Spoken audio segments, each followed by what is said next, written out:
aux peuples congolais d'Afrique, d'Amérique, d'Asie, d'Europe et d'Océanie. C'est avec un esprit patriotique et une détermination d'être l'artisan dans la construction de notre pays que je m'adresse à vous tous.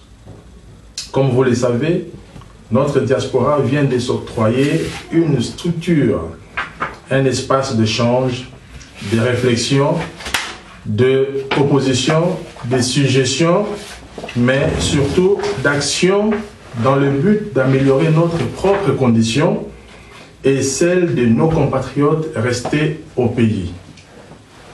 Cette organisation s'appelle donc le collectif des Congolais de la diaspora.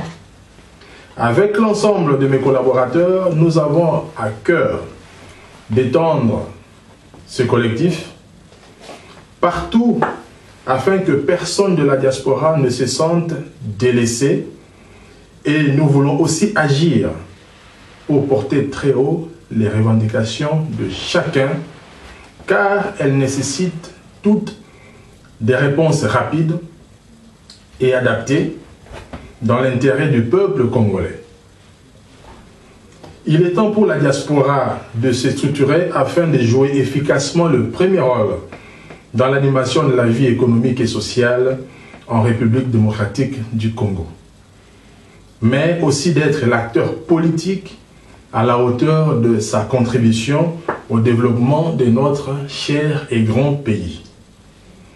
La réalité ne démontre-t-elle pas que nous sommes les premiers pourvoyeurs en devises étrangères à hauteur de plus d'1 milliard de dollars par an?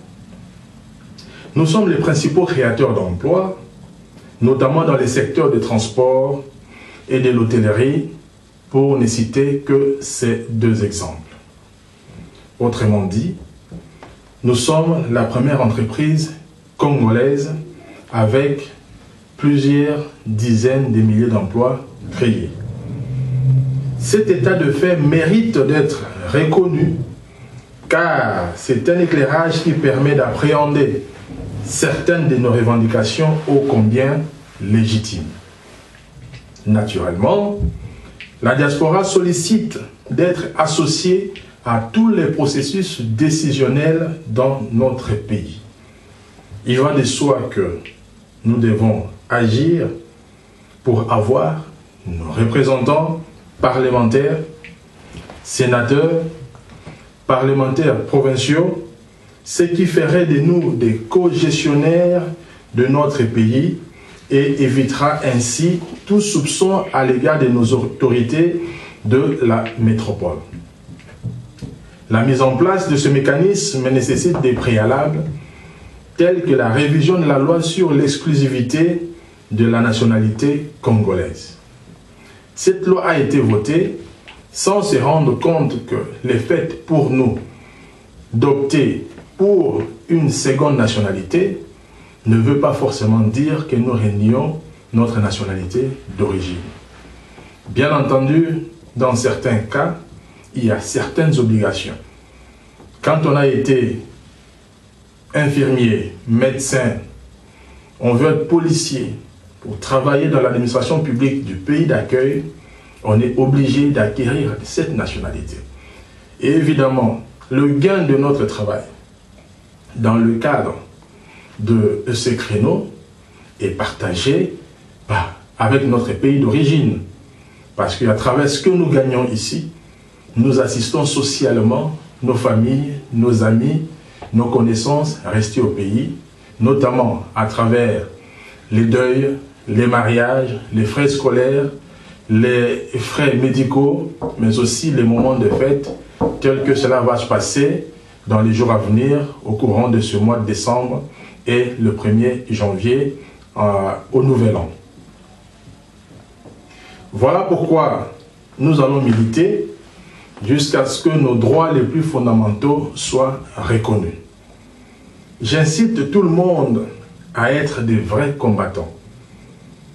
J'exhorte tous ceux qui ne l'étaient pas à le devenir, pourvu que nous nous placions sur un terrain d'idées et des revendications identifiées avec des propositions concrètes allant dans le sens de l'intérêt du peuple congolais.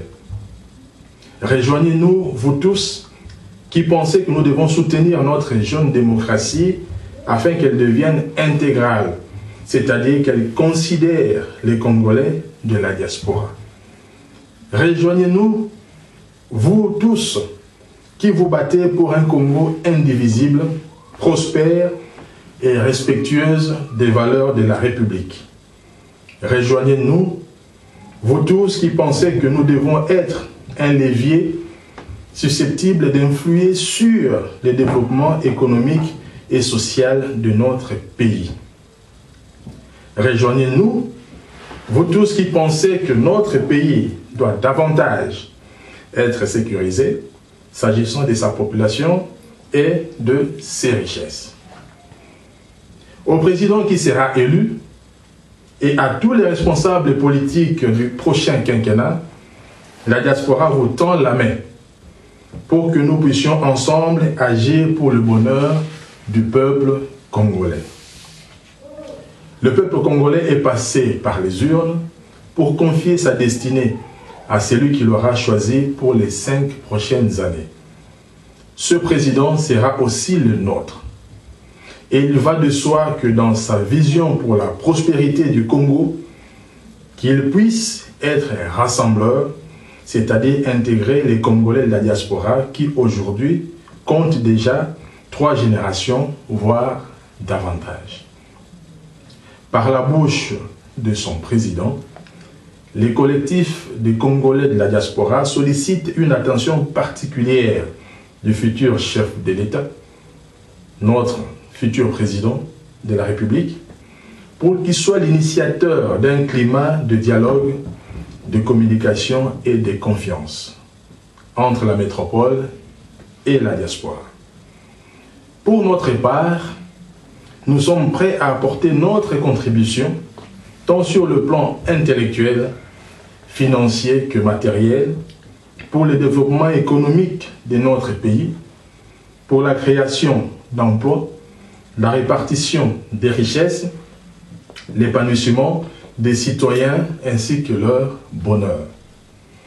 Notre désir est de devenir et de demeurer une force sur laquelle la République démocratique du Congo devra compter.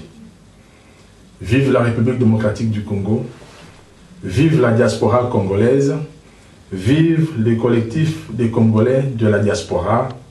Je vous remercie.